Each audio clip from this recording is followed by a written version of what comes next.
Évangile de Jésus-Christ selon saint Matthieu, chapitre 9, versets 14 à 15.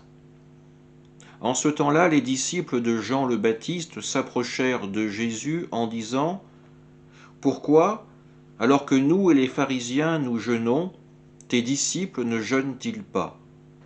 Jésus leur répondit : « Les invités de la noce pourraient-ils donc être en deuil pendant le temps où l'époux est avec eux ? Mais des jours viendront où l'époux leur sera enlevé, alors ils jeûneront. » Acclamons la parole de Dieu. Dans ces paroles, Jésus préfigure ce moment où les disciples seront privés de leur maître.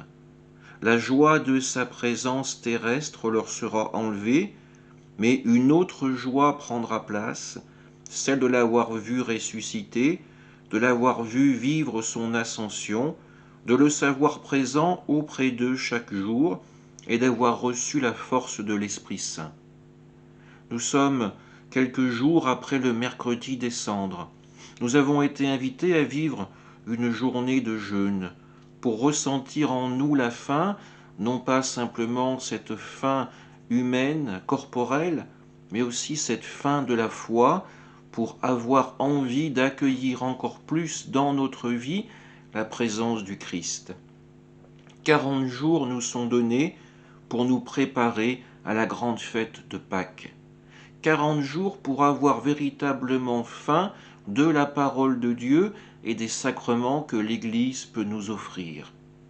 Alors laissons retentir en nous cette parole du Christ, essayons de la méditer dans notre vie jour après jour, essayons de la vivre concrètement. Oui, nous serons bientôt dans la joie parce que nous vivrons la grande fête de Pâques. Le Christ ressuscité nous montrera que la vie est plus forte que tout.